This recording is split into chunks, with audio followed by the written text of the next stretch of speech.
On March 26, 1974, challenger Ken Norton would take on champion George Foreman. The fight would take place at the Peligro de Caracas in Caracas, Venezuela. Champion George Foreman unleashed a reign of terror upon the heavyweight division, the likes we have never seen before. The younger Foreman wasn't the most polished boxer, but he didn't need to be. He had power, and this power would earn him a title shot versus Smokin' Joe Frazier, where he knocked Frazier out in the second round in gruesome fashion. 8 months later, Foreman would make his first title defense versus Jose Roman, and in typical Foreman style, Jose Roman was absolutely annihilated inside one round. Foreman was a monster. He was feared, and rightfully so. And most wanted no part of Big George Foreman. The determined and hard-hitting challenger Ken Norton was busy leaving his own mark on the heavyweight division. Norton, who was a 5-1 underdog, would face Muhammad Ali in March of 1973. It was a hard-fought battle, but a relentless Norton, who pressured Ali from the opening bell, would not be denied, and he would score the split decision victory over Ali. The two would meet again just 6 months later in September of 1973, and this fight again would go the distance. This time around, Ali would put forth a better performance, but Norton again would come with constant pressure. But in the end, it wouldn't be enough, as Ali would score the controversial split decision victory. But even with this defeat, it did very little to hurt Ken Norton's stock, all due to his gutsy performance. And that gutsy performance would find him worthy of a title shot versus none other than Big George Foreman. Foreman would enter this fight as a 3-1 favorite, and a crowd of 9,000 fans would be in attendance, waiting to see if Ken Norton would become just another fighter to fall victim to George Foreman's power. Ken Norton opens up the first round by circling to his left, with George Foreman being a bit cautious early on. And as usual, Foreman with his palms open, looking to catch a few punches, and Foreman's going to bounce a jab right off Norton's forehead.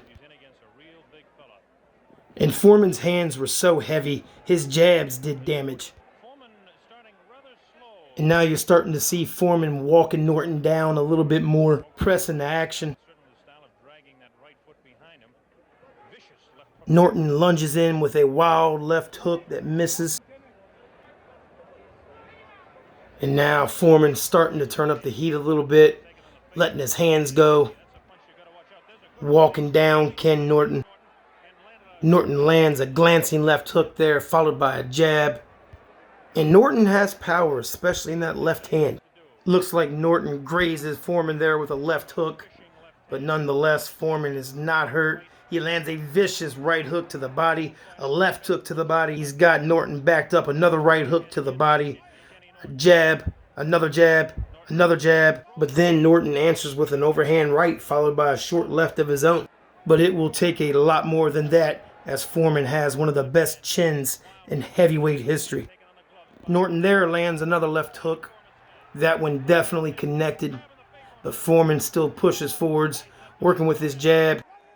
Foreman doubles up on his jab, follows with a right uppercut, another right uppercut, a left hook. Norton is in trouble, another left hook. Norton backs himself into the ropes, and now George Foreman is feeling himself. He is not worried about anything that Norton can do. He is letting his hands go with bad intentions. And as round one comes to an end, George Foreman has 100% of the momentum in this fight.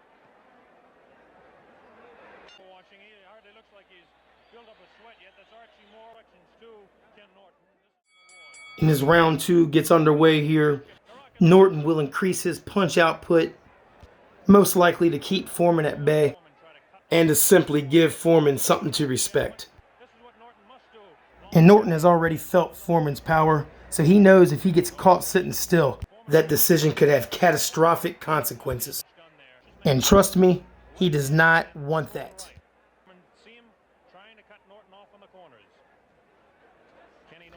Norton here is going to make a risky decision by backing himself into the corner and sitting still. But luckily for Norton, he's able to clinch before Foreman can do any real damage. And once again, Norton with his back to the ropes sits still and he will get clipped with a right hook just there. He is now hurt. Foreman's going to land 2 dynamite right uppercuts just there. Norton just about falls through the ropes and out of the ring. It is scored as a knockdown, but as soon as he gets up, Foreman catches him with another right hook high on the temple. He's down for the second time. Foreman rushes in with a left hook, a right hook followed by another left hook, and again it sends him flying into the ropes. He is hurt severely this time, but being the warrior he is, Norton beats the count, but his corner will step in. They throw in the towel, and George Foreman has just defeated Ken Norton by knockout in round 2. As you watch the knockdowns in slow motion, you can really appreciate the power that George Foreman possessed. And what made it even worse is that George Foreman had a granite chin.